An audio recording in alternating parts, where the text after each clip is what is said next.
The Masonic Roundtable does not condone nor support any illegal activity. Hello, and welcome back to the Masonic Roundtable, a weekly program where Masons from around the world get together to talk about Masonic news and opinions in a friendly and social manner.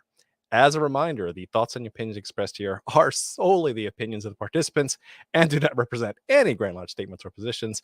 Make sure you keep your conversations open for the public and on the level. To interact with us, we love seeing you chat with us live. You can send questions and comments on our Facebook feed or YouTube feed. Hello and good evening. Also, if you post your comment, you may even appear on the show. So that's cool to see you there. As always, if you can't catch us live, check us out on your favorite podcast app.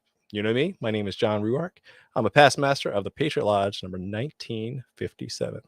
Next up for his introduction, who do we have next? We'll do Jason Richards. Hey, Jason, how's it going? Good. How are you, John? Great. Awesome. Jason Richards here, past master of Acacia Lodge number 16 in Clifton, Virginia, member of the Colonial Lodge number 1821 in Washington, D.C., and Lafayette Lodge number 79 in Zanesville, Ohio. Woo! Awesome. And last but not least for tonight, Brother Joe Martinez. Worshipful Brother Joe. How's it going? Hello, Joe Martinez.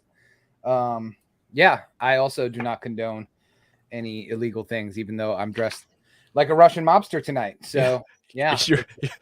Tracksuit. You may not partake, but you may sell? No, I don't. No. Okay. Yes, no. Well, no, none of that. None Joe of that. Martinez, Pisces, not a drug pusher. Happy to be here. Yeah, just super thrilled. That's good. Glad we got those disclaimers out of the way. This is going to be a fun episode. Multiple yes, indeed. So before we get into it, the guys who keep the show going for many years to come are the patrons. So if you want to support the show, head over to patreon.com/the Masonic Roundtable and give us some love, because we'll give it twice back. Twice the love back. What? Yes. I didn't sign up for that. Why is it not one for one love? Why is it's a 2-for-1 offer we got going on. It's an April deal. Don't worry about it. It's all good. Oh, okay. All right. All right. A nice show we used to have. It was. Next topic on the agenda, as always, is the tarot card of the week. I heard Joe doing some shuffling earlier. I was, and yeah. So this week we have the. Which deck do we have? We have the Botticelli deck that I bought in Rome. Yeah, they are all tarot cards based on the artwork of Botticelli. Nice. They are super, super pretty. They're all like gold foil and super lovely cards. I'll shuffle them. And we'll see what we get here. You ready? Let's see. So if this is for our Tokes and Tokens episode, so yes, what feeling are we going to get? This is going to be the vibe for the highs. So let's. What do we got? We got the 1, 2, 3, 4, 5, 6, 7 of cups, which is actually pretty apropos. Yeah. So the 7 of Cups is your imagination card. Your in your typical Rider-Waite set, it's got cups with a variety of different objects in them, right there. So you have choices. You have lots of different paths ahead of you. You've got imagination, creativity. I mean, hey, that's enough to come up with some really good ideas, and the munchies at the same time. Yeah, like here's the World card. Venus. Isn't that cool? Yeah, I love it. That's awesome. And it's in 8 languages, so no matter what language you speak, you can play with these cards. So yeah, I like the foil. They're Shiny. super pretty. Yeah. Is that a like Los Scarabo? It is. Right Yes. On. +2 points. Nice. Very nice. Yeah, very nice. they're the same ones that put out the Nefertiti tarot. Oh, right on. Okay. That I got you, and then the Art Nouveau tarot, the gold foil leaf. Yeah, we were at a so quick aside, we were at a little like a novelty shop in Rome. We had just had gelato because we had gelato after every meal. It was like, oh, let's have gelato because that's what you do, right? And just get full-blown diabetes. And total novelty shop. And yeah, somebody walked by, one of my family members, I forget, I think it was my wife, just walked by tarot cards. So we were sitting there for about a half hour just going through all these different decks. And I think we picked up a bunch. So yeah, if you're ever in Rome, Yeah, stop by the novelty shop next to the gelato Just store. next time I'm there. Yeah. I was I'll not as swing by. open-minded as I am now the last time I was in Rome. Well, that means you need to go again then. I concur. Road trip. Let's go. All right. All right. So let's get into this week's topic, which is Tokes and Tokens, or the drug question, right? So every once in a while, with the advent of more and more legalization of a variety of substances that used to be illegal, may or may not be now, depending on which statute you're looking at. Occasionally, the question is going to come up: is Freemasonry and drug use compatible or incompatible, or can I be a Mason if I have, or if I am currently, right? So we need to explore that topic because it's complicated, and so we're going to walk through a variety of different scenarios, what may work, what may not, and even maybe get into some of our personal opinions as well, right? So as usual, the standard disclaimer applies. So the first question to really get started.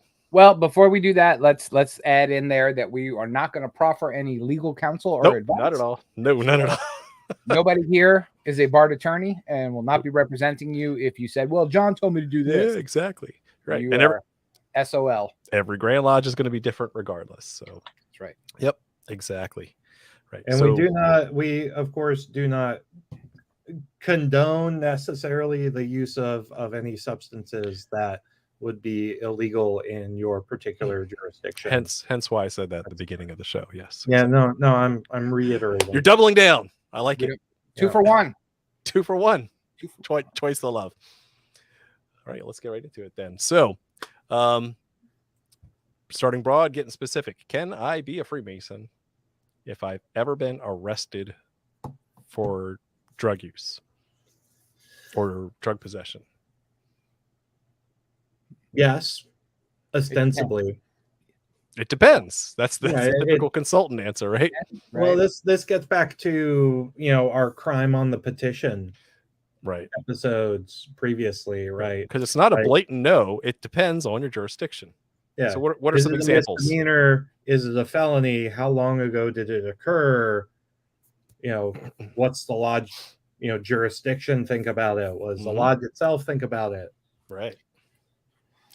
So let's dive deep into that, right? So what Jason's alluding to, if you haven't really seen the crime or if I've been a previous criminal, it's interesting because for a universal system of morality that we have, every jurisdiction, every state in America does things a little differently. It will ask that question a little bit differently on the petition for membership. And so some states, like I think Virginia, it's have you ever been convicted of a felony? Right. So it's a very high bar, whereas other jurisdictions have a lower bar of have you ever been charged with a crime, not even found guilty or innocent. Right. So it's the wording is very specific and very unique to the jurisdiction of which you may be petitioning. So that's the huge flag, because then, Joe, you look like you're puzzled by that. No, not puzzled. I was just thinking of some other jurisdictions that get really specific. They're like, right. They'll ask questions like, have you ever been convicted of a crime of malice, or, I forget the term they use for the really bad crimes. So the meaning being that you could have had a little felony, but a big felony, you're gone goodbye. Lowercase f felony. Yes. Lowercase f. Yes. Little baby felony. Which I find really interesting, right? Because again, I'm not a lawyer. However, there's, when you think about the level, the statutes that apply to possession, right? Or possession of, use of, distribution of, those are all different things that carry different penalties in various states. Some are wide open, right? You have a lot of states that are very liberal with what you can own, possess, grow, and etc. And then some restrictions on how you can just distribute that. So, it's more nuanced than just a yes or no. Will I be banned from joining the fraternity if I've ever been, or could the laws change, right? So maybe it was illegal a few years ago, and you tried to join Freemasonry, and now it's legal in your state or jurisdiction. Well, I think there are two kind of two primary ways to think about it, right? You have the question of, is there something about taking a psychotropic or hallucinogenic substance that is incompatible with the tenets of Freemasonry? And is there the criminal statute act of the same that is or is not compatible Which is why, with jurisdictional rules, right? Which is, Two exactly. So there's a lot more nuances below that. So I put that in the show notes, Jason. Yeah. So that there's a variety of different questions that break that down. Well, I put the show notes, I promise. Well, I think that you kind of made an interesting point there. I mean, let's go back 100 years to the early 1900s. There was cocaine in Coca-Cola. In Coca-Cola, yeah. Lithium in Sprite. Yeah, absolutely. So 7-Up. You know, the landscape does change from generation to generation, Mm-hmm. and like you had mentioned, there are states that have legalized some substances. I'm going to call them controlled substances, right? Sure. Because, blanket statement. Sure. Yep, that sounds good. Controlled substances, and it's kind of it shifts around a little bit. It really does.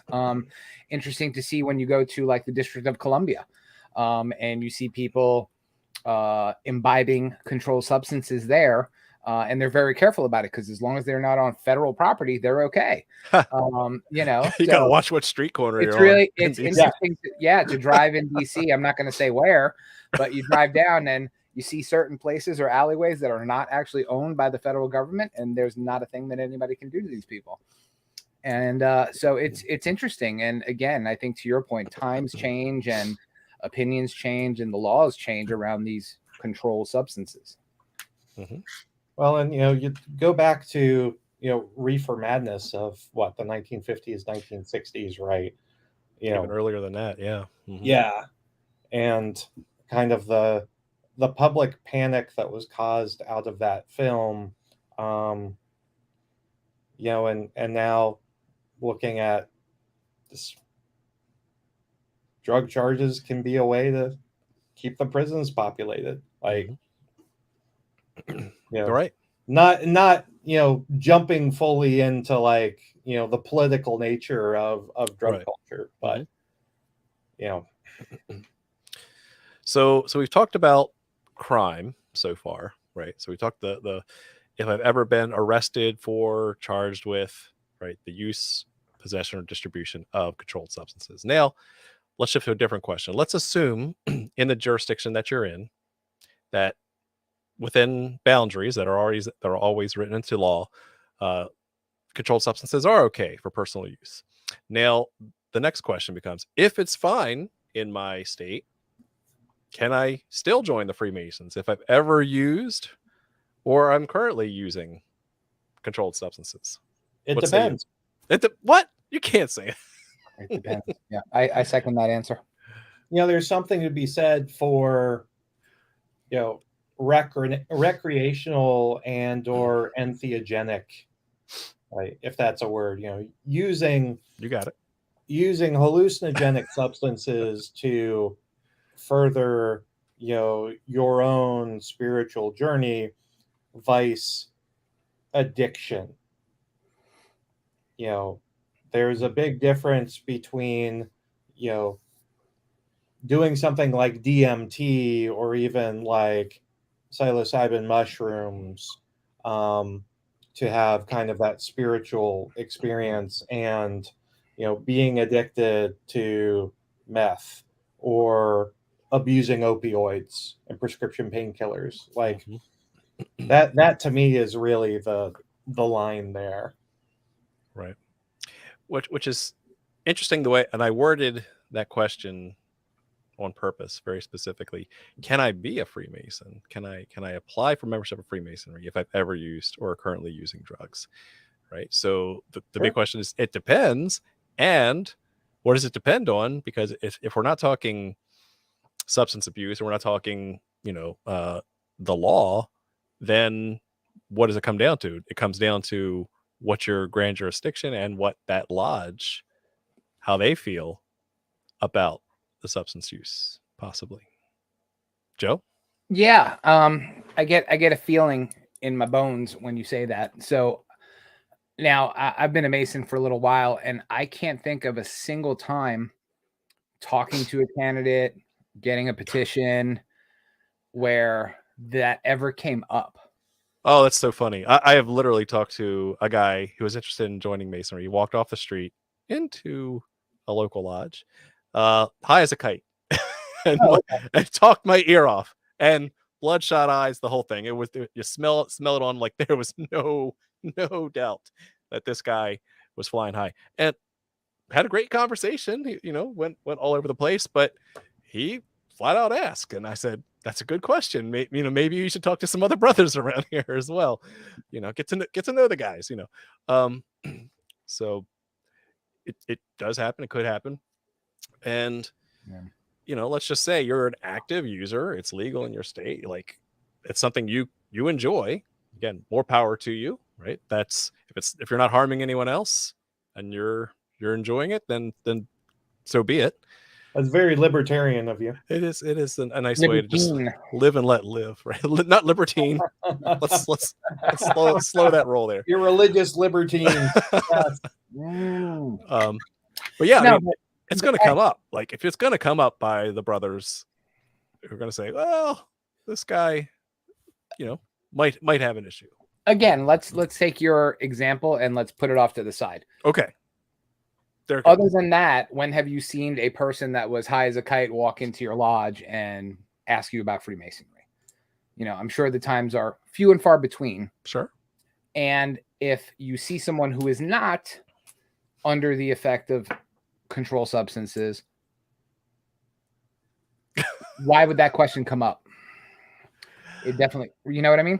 Well, okay, so let's the way to start a new affinity lodge. Thanks, Suncard. Call UGLE up. Okay, so where could it come up? I'll tell you where it could come up.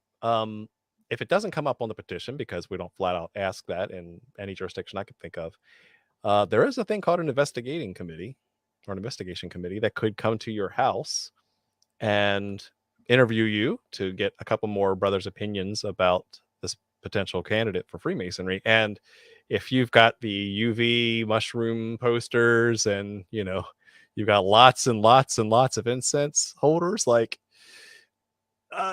either it's going to come up in conversation or it's going to come up in conversation back at the lodge, right? So just saying, it could be out there depending on who's doing the investigating, right?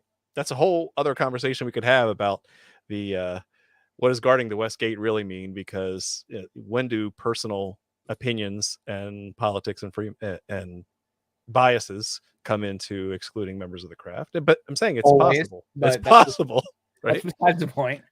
Yeah, I mean, like I said, I think that in my experience, I'm not as worldly and as amazing as you are. It's not occurred to me. I've not walked into a house and, dude's wearing a Grateful Dead shirt and he's got a rubber band holding his goatee down and, that kind of thing. So I love all the stereotypes for painting here. I know it's not something that I've seen organically come up. Which again, going back to the purpose of this, right? Like, the stigma is that these things are illegal. So if you have someone who is a user of recreational drugs that are legal, or controlled substances that are legal where they live, why would the natural inclination be to randomly ask someone about it? Like, hey, Jason, did you smoke pot today? No, I did not. Right, because we don't ask those questions on the daily. That's the right answer. Good. Right. Good. You passed. Correct. Okay, next question. Is drug use incompatible with Freemasonry?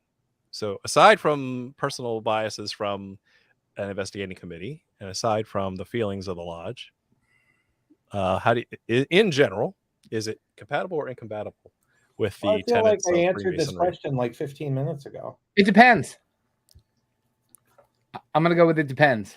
Let's see. Yeah, there it goes. Yes. It depends. How does it depend, Jason? It depends on whether or not the drug usage presents fundamental like problems, thinking addiction leading you to do other things that are incompatible with Freemasonry. All right, let's not taking care of your wife and kids, or so let me pull that thread. So let's just start with addiction, right? It's addiction of other vices incompatible with the tenets of Freemasonry. yes. Okay, then. There was no "it depends" question there. I thought Jason got right to the point, and I would disagree. What? Yes, I would, because I think it depends. Because there's addiction is a spectrum of the harm and of the amount of usage, and just personal preference, right? Sure. I know people that can't live without a cup of coffee every day, or or just might imbibe in some sort of alcoholic beverage. So either way, there are other addictions that we allow in the fraternity, right? I mean, the Shriners are a very wet fraternity, if you want to think of it that way too. Ew. I did not mean to put that picture in your head. I apologize. I'm going to strike that from the record. That's So gross. Yeah, and Shriners are wet. there's a reason I don't go to Shriners. What? Yeah. Right. So maybe it's incompatible with Jason's Freemasonry. What do you say, Joe? Yeah, definitely. I'm against all types of wet. Shriners are moist. Not into that. So you're anti-wet masonry. Got it. Yeah. No, I'm definitely not. But no, I think that, again, I think the more we talk about this, the more we're heading towards a stigmatized way of looking at things. And I'm just reading the comments that are going on social media as we're talking about this, right? So if it's just, we ask the question and people are responding with, yeah, absolutely, it's not compatible. Well, I think you have to put everything in context, right? So John brought up a humorous example of, him lifting a beer glass.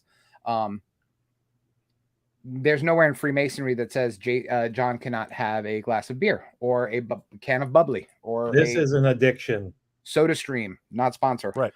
Not a sponsor. But again, I think we're just putting, what's organically happening is we're putting a negative slant on this, when, again, that's mostly a recent phenomenon, right? If we go back long ago in time, when people were being initiated into things, there was no stigma associated with certain types of substances. So it's a relatively recent thing that's come up. So, well, I feel like we've been putting the connotation and the stigma on the addiction that leads to like bad, morally reprehensible behavior. I think you have. So judgy today. Like, you kill me. But like, for me, I personally don't think that drugs in and of themselves are a disqualifier.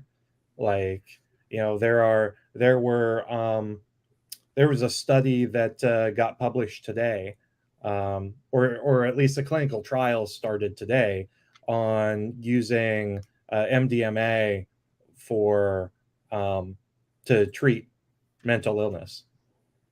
Like, I think that's real, and studies recently have shown similar types of uses for shrooms. There's also helping with PTSD. Mm-hmm. Yeah, exactly. Yeah, and then there's the religious experience piece of that as well. DMT, the spirit molecule. Right. So that's good. I mean, we had the show on 420 for a reason. It is our show 420. It's our 421.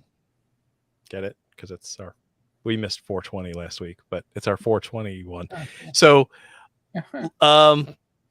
so what I'm hearing through a broad lens, the broad spectrum, is that drug use in itself, if we take the stigma away from it, is not wholly incompatible with Freemasonry, right? In fact, it was arguably a very heavily ingrained part of Freemasonry in the 18th century. Could be argued, right? Yeah. It could be. How about from other initiatic systems, Joe? Ooh, let's talk about that. Yeah. So Got excited there. Slow I down. did. Okay. So we've got Freemasonry, right? That's only been around for what, 400 years, let's call it. Since time immemorial. Nope. No, 1717. It never that existed before then. a pile of dung. Okay. So, spoiler alert, Freemasonry has not been around since time immemorial. Okay. But the roots and the shells and the husk of it has absolutely been around for thousands and thousands of years, right? So if we go back through the archaeological record, I believe it was around 5000 BCE, where in North America, archaeologists found what's it called?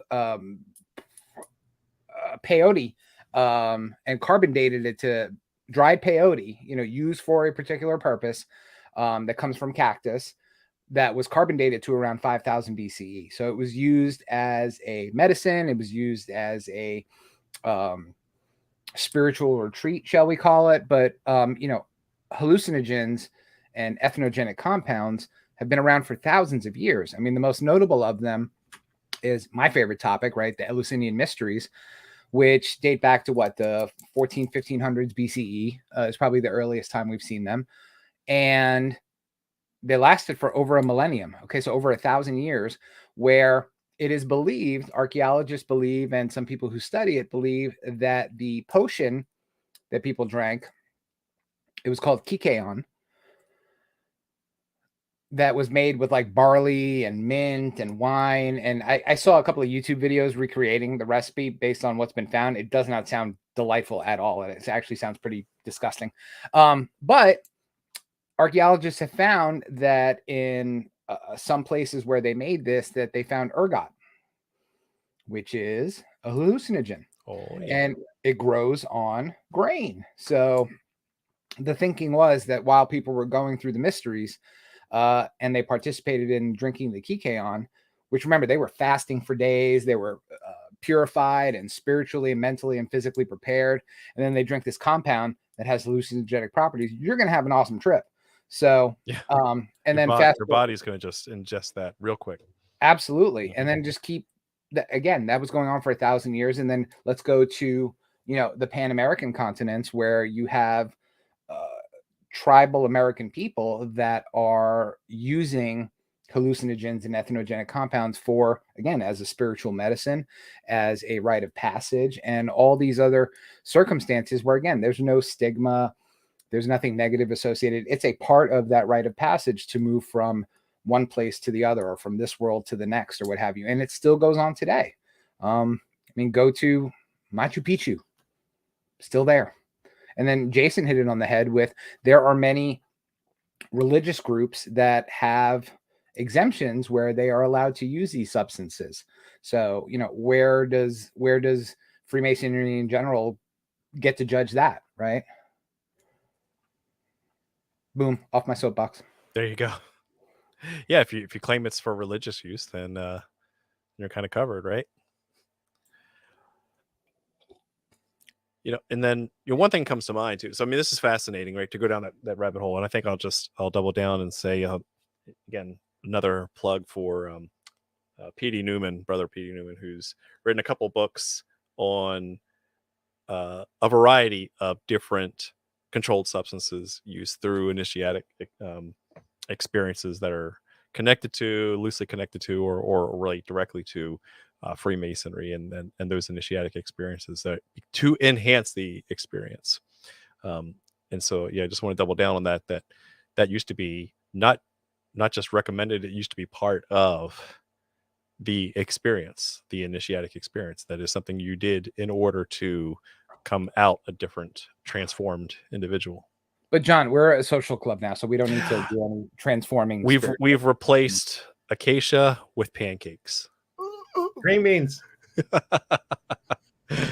Yes. You know what happens when you eat too many pancakes? You leave that IHOP and you're just like, oh, I'm a new man. or for that Waffle House, where IHOPs are not available. Yes. I'm hungry now. Right. So, another thing, back to the criminal question that I forgot to mention too, is how even at your state level, there is still federal restrictions on certain drugs as well. So, I mean, technically, like, even if it's legal within your state, it is still a felony, or prohibited by U.S. code. So that brings up a whole other variable in the mix of, is it legal or not, right? Because there are you in the military? Right. Serving in the military. Are you a government employee? Are you a government Not civilian? anymore. Mm-hmm. No mas. Right. Are you contracted to the federal government? Right. So, and then, but what about, hey, I was overseas at that time, right? Or, where it was legal over in Amsterdam. What is there? That's not allowed? Nope. So I feel like there are lots of things that you could do over in Amsterdam or maybe Thailand. we don't have enough shows on TMR for that. That's a long should not laundry be list of doing. topics. Those are called semi-legal. Okay. Semi-legal. Well, if it happens in Vegas, it stays in Vegas, right? So No. until you get the P test. Well, I was waiting for somebody to say something. Again, we're not requiring our candidates to go pee in a cup, right? It's like, hey, thanks for your petition. Take this cup, go pee in the bathroom. That's never happened. Maybe not in your jurisdiction, Joe. But no. Yeah. Okay. No, I haven't. I can honestly say I've not seen that happen. Yeah. We do background checks, though. More and more state jurisdictions are doing background checks. Oh, yeah. Which will validate or invalidate the criminal question, right? So, again, if maybe, just hypothetically speaking, a couple years ago, you're in a state where it was illegal, but it's now since been illegal. It was illegal, now legal, but you got busted for something back then. It's now still on your criminal record. You think it's no big deal, but it's going to come up in a background check. Then you have some explaining to do to the brothers in the lodge, right? What happens then? And you should be proactive in doing so. Yes, exactly. What do you mean by proactive, Jason? What should you do in that case? I had an incident where somebody popped on a background investigation. And I got the duty of going and talking to that person and being like, so, hi. Now, tell me about this right here. It was fine. It happened a very long time ago. It was for something really, really minor. And the dude was like, I completely forgot. Like, yeah, it's fine. Not even drug related, but like, you don't want your brethren finding out something about you based on a state background check, right? Because then they start to ask the question, okay, why weren't you up front? What else are you hiding? Are you not trustworthy? So I've found that, proactive honesty is generally the best policy, because then you can get those questions answered, and your petition signers can be ready to say, oh yeah, this is a thing, this is going to come back on the background check, and then the lodge can decide what that means. I've seen the opposite happen as well, where you have someone who, I'm just throwing out random numbers to protect the innocent. You have a 60-year-old person that's coming to petition the lodge, and they got a DUI when they were 23 years old. So they write that down on their background check. They write that down on their petition. My English is not so good today. They write that on their petition, and their background check comes back clear, because it's so old, or it's fallen off, or it's no longer an issue, that kind of thing. And I've seen people, number one, I'm asking them, well, how the hell did you get his petition where this, number one, and number two, why are you talking about this? Because it's a non-issue. So it becomes an issue where it would not have been before. So absolutely. And I've seen that happen more times than your same here. I can name a few instances of the same, where a candidate for Freemasonry is too open, right? And lists some of these things that they may have had some trouble in the past. And again, but then when you run the background check, it doesn't show up. And so then you have that awkward conversation of, okay, now what do we do with that information? Yep. Right. So now let's get personal for a second, right? Let's just say you are now being asked to sign a petition for someone who actively partakes in pick a controlled substance, right? How does that play into the your assessment of whether or not they are a good candidate for Freemasonry? Well, one, oh, go ahead, Joe. No, you go first. So one, you signing that petition presupposes you have a longer standing relationship with that person. So not like you met him that night at the lodge dinner? No. But we try not to do things the way the shrine does things. I'm spicy tonight. You are. You're like a little jalapeno. Jalapeno. Yeah. And so, at that point, when you have known someone and presumably known someone well for 6 months to a year, at the minimum, you will be able to see, generally speaking, how that person's character has evolved and what any recreational practices, what kind of effect they have on that person's character. Joe? Yes. What say you? Oh, okay. So I'm going to one of the rare times where I'm going to agree with Jason and say exactly that. You should not be meeting that person for the first time when you're signing their petition. It happens all the time. We know it does. And number one, that's a shame. And number two, that gets into all the tropes we throw around about guarding the West Gate. But I think that, again, if this is a person that you're willing to sign their petition, then there is something to them that would make them worthy of it. Let's assume it's not the first day. Let's just say you've known them since high school, right? Yeah. But they're also a huge parrot head and a deadhead, right? And really just enjoy the culture. Well, listen, I know there are many people that I would happily recommend and sign their petition who I know are daily recreational users. Right. I know many people who I would happily sign a petition for that use it as prescribed medicine. People that suffer from anxiety. That's an interesting angle, yeah. I know many veteran brothers who use all sorts of drugs just to get through the day because it helps them normalize. So I think that, and I said drugs instead of controlled substances, my bad. But throw a nickel in the jar. Yeah, I think that again, if you can still do all the things that are needed of you to be that moral and decent person, then what does it matter when you do it? Yeah, agree.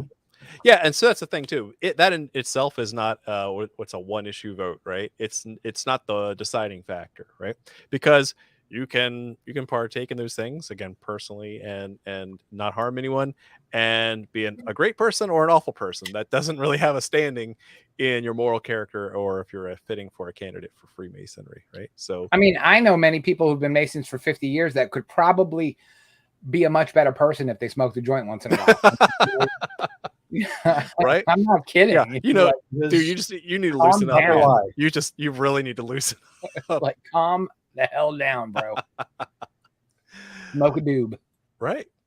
Yeah, because again, it is that in itself is not a binary factor that can say yes or no right away.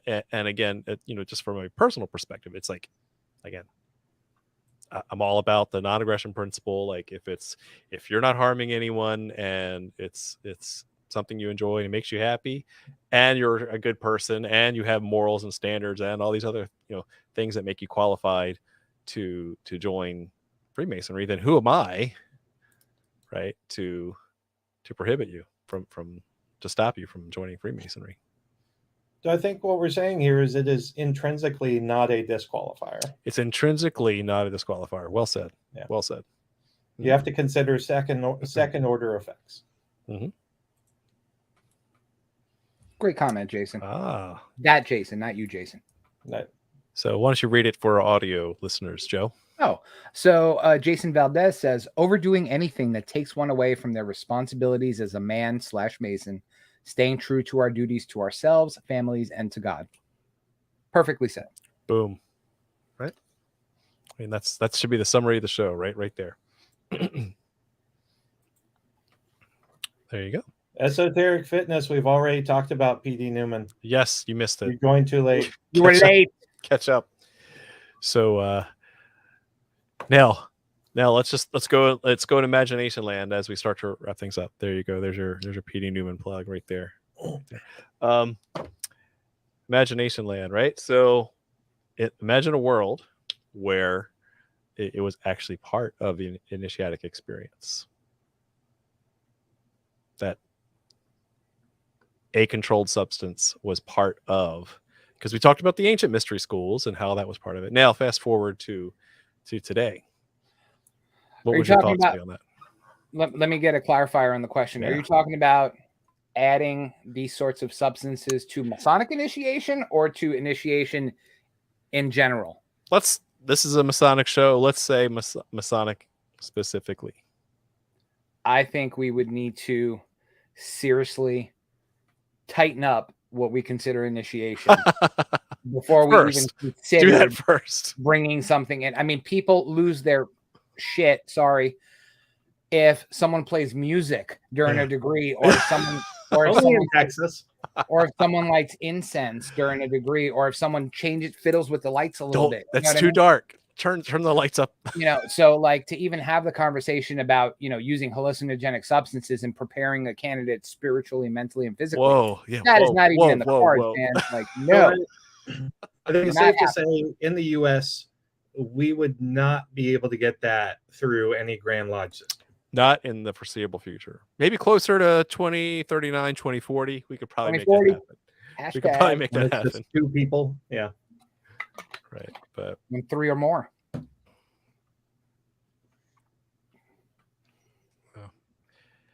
Did we so it's possible. So, okay, let's assume we're getting closer to the 2040 time frame. How do you think that would benefit or harm the fraternity or other? Well, it would benefit the 3 of us because we'll be old AF. So we won't care. Right. We will not care what happens. Like, we'll do whatever the hell we want because we're going to be old and crusty. So one might say we already are. Yes. I think it depends. I hate that I'm giving the consulting answer so much tonight, but at the same time, like I see something where, an entheogen needs to have a very solid ritual experience, specific to marry to. Right. Yeah. And so if you're doing really, really sloppy ritual work, correct. Bingo. It's, I don't know, it can hugely heighten the experience if done right. If done wrong, probably be a disaster. Right. I think another way to say what I'm agreeing with you on, because that's another rare instance, that if we're talking pancake masonry, it really wouldn't do anything for the initiate. If we're talking about, those who observe the craft, those who put intention and focus, have crisp ritual, right? The meanings are behind the words, right? You're giving the candidate the best possible experience ever. And this substance was introduced to help with this initiatic transformation. Oh my gosh, how amazing would that be, right? You come out a changed person. And so, that is certainly in the realm of possibilities of what could be. It could, but we would need to let's go back to your hypothetical future, everything is wonderful scenario of 2040. And I would agree with you, but something would need to drastically change in the way that we do not just the initiation, but the whole bringing in people into Masonry, right? Because the use of those substances is going to require a lot of preparation, right? It's not just, hey, walk in there, smoke a joint, and then boom, get initiated.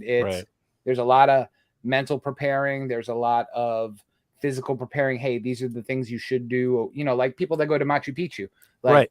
They give you 7 days before that, no sugar, no caffeine, no this, no that, no nothing.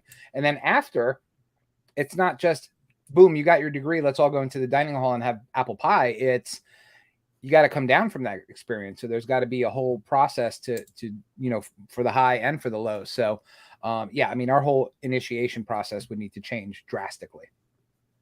And I would dare say too, like, you need to have some level of spiritual awareness to start, because that'll just crack your spiritual skull right open. That's at least how I have heard, things happening. And we've gotten, there have recently been stories published where there are professional football players who go down to South America to do ayahuasca, and it's had some very, very interesting, impacts, lasting impacts on their lives.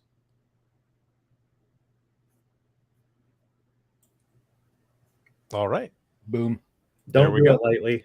Don't do it lightly. Don't take it lightly. Either way, if we fast forward to 2039, 2040, and this is part of the experience, either way, don't do it lightly. I think that's always good advice, right? This is not something you just throw together on a weekend. This is something that's to be done with intention and contemplation. So good stuff. All right, let's go to final thoughts and the question tonight. Let's see. Final question tonight should be, have you ever, and list the times that you actually imbibed in illegal substances? Joe. Yeah. No. No, and followed by no, and none your business. And hashtag 2040. Hashtag plead the fifth. Yes. No, I think that in lieu of an answer to your question, which I will not answer because this will be on YouTube forever. I am I'm a Gen Xer, so I grew up in a world that was definitely different. I saw Brother Scott was talking about being a child of the 60s and 70s. I'm a kid of the 80s, right? So you grew up with this whole cocaine. I didn't grow up with cocaine. No, we couldn't afford cocaine. I was not well off. So, but I grew up in the war on drugs generation, right? With the fried egg and this Dare and brain on drugs. And, I mean, I showed Scruff that. McGruff. I saw that on TikTok, the fried, this is your brain on drugs video. And my daughter's like, that's stupid. I'm like, well, I had to watch that every day for 10 years. Every day. But so, there was a stigma associated with it. But again, the more you learn and the more you step outside of your comfort zone, again, not condoning the use of any controlled substances, the more you'll learn that these things have been a part of humankind and civilization for a very, very, very long time, and not just the last 20 years. So just something to consider. And if you're going to do stuff, keep it clean. All right. That's it. That's all I got. Sweet. Thanks, Joe. Hey. All right. Jason, what say you about the whole topic of 420 and Freemasonry?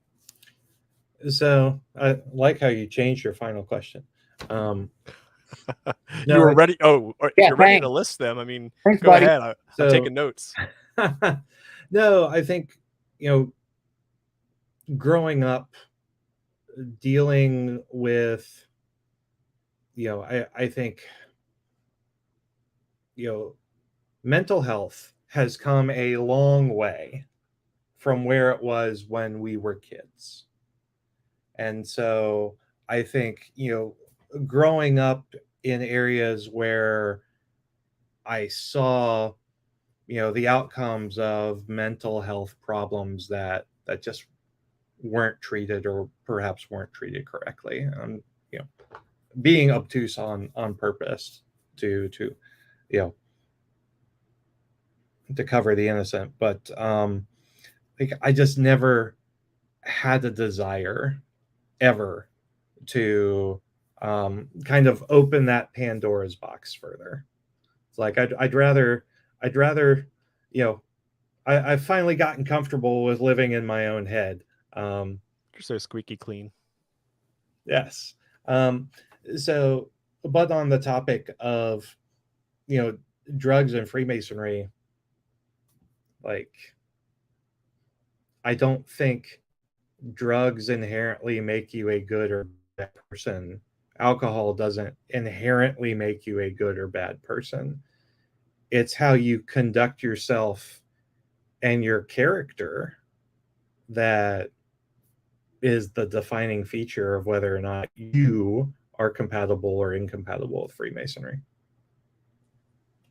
Ooh, well said. Well Good. said. That was good. Hard to follow that one, right? Okay, so this one time in 1998, I was at band camp, and they passed. No, I'm not going to list anything like that. No, Did they pass the flute over to you? Yeah, no, there were no flutes involved. Recorder. I hate you guys.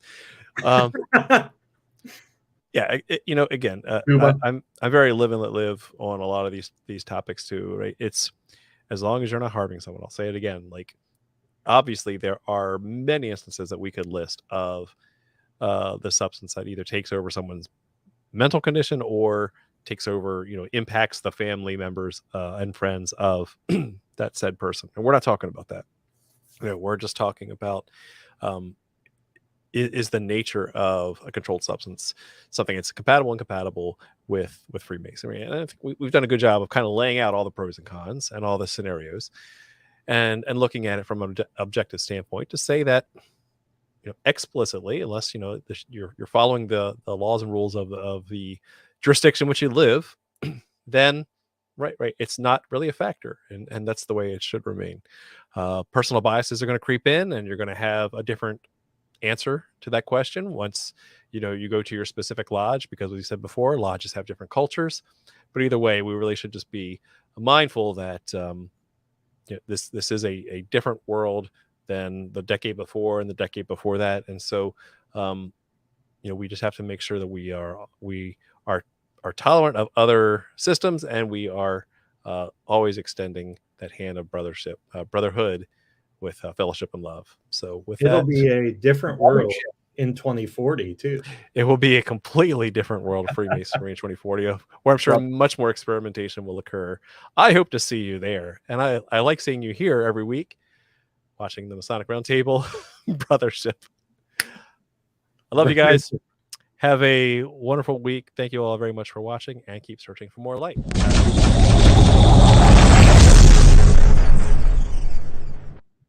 Wow.